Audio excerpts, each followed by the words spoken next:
Have you ever wondered whether you or someone else was racist? Are you racist? Whoa! Perhaps you thought something, laughed at something, or said something that you later regretted, and it had you wondering. Am I racist? Yeah. I should hope not. What kind of question is that? Or have you experienced someone else doing or saying something that made you silently or loudly accuse them of being racist?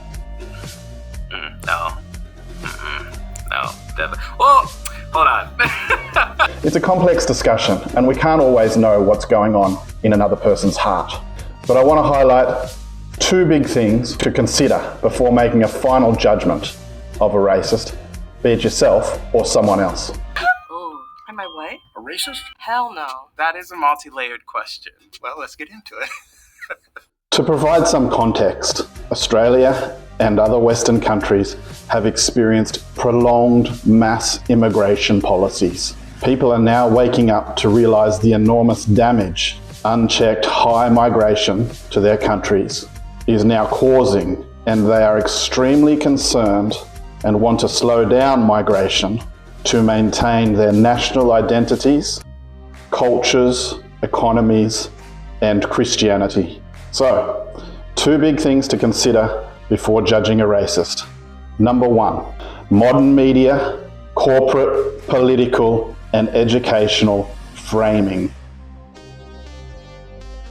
I know a lot of people like to say, yes, I'm a racist, because that makes them feel like people know that I'm admitting my faults. But I think that's a weird cop-out. It seems as though while some have genuine concerns about racism, that parts of the media and political establishments hijack it and exploit it as a distraction to avoid scrutiny on more important issues that would lead to unity.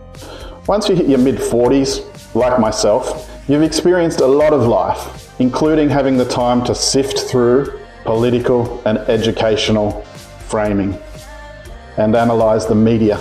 Normal thoughts about anything new, novel, or different do not mean you are racist.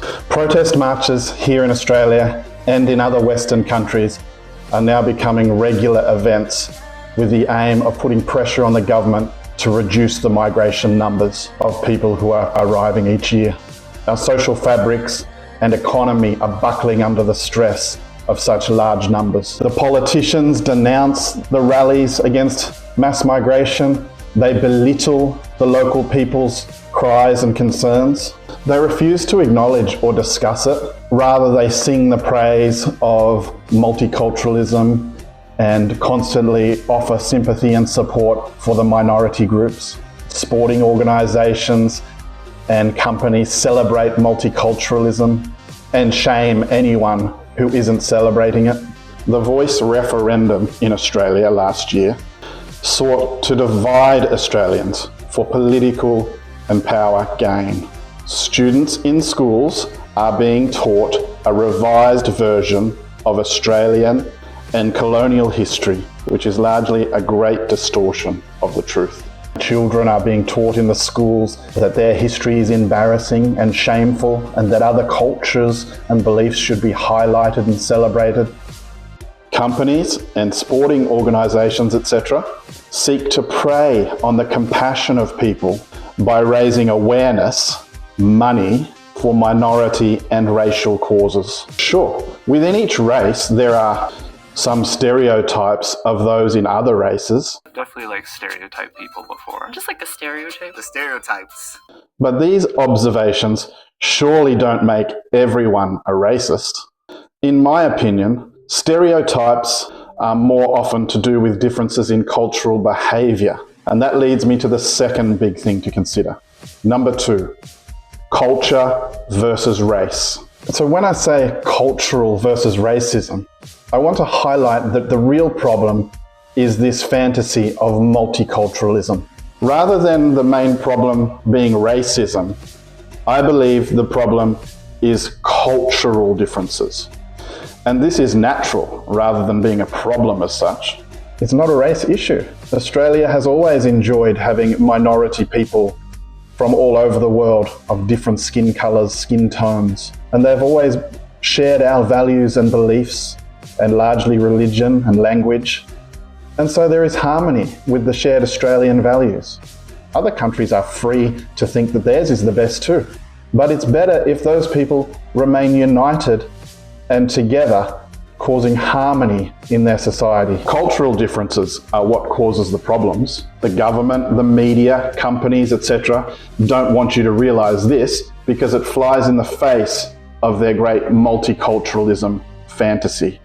People of different races can share the same cultural beliefs and values. Don't get racism mixed up with cultural practices, different religions, different languages, and different social norms. Asking someone if they speak your language or being required to speak a certain language is not racist.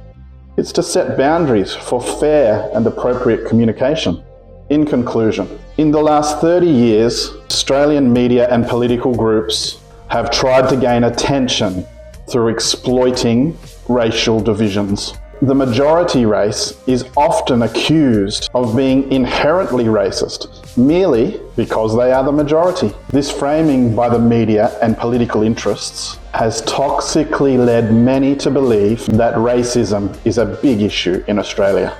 In my experience, this couldn't be further from reality, in which there is very little actual racism. It is certainly blown way out of proportion when compared to other social and economic issues that have a far bigger impact on all of us. In my experience, there is very little true, real, or impactful racism in Australia and in most parts of the world. I wasn't expecting to get asked that. I'm like, no. At the end of the day, racism does exist and it's wrong. But to highlight it so much above other important issues that can unify us isn't right either. Let me encourage you not to judge people as racist so quickly. So remember to keep these two big things in mind when judging if you or someone else is racist. Number one, has the situation been framed by politicians, media, companies, or the educational system? And number two, is the real issue at hand multiculturalism? It only makes sense in a house for people to be working towards a shared goal with shared values and beliefs. And that's the same with a country, any country. We're not necessarily saying our beliefs and our values and our religion is the best, although of course we think it is. And if you are being accused of being racist incorrectly, do not take it to heart. Shake it off, because it's most likely not true at all. Thanks for watching, and if you like this video, I want you to watch this other video right here, and I'll see you there. Cheers.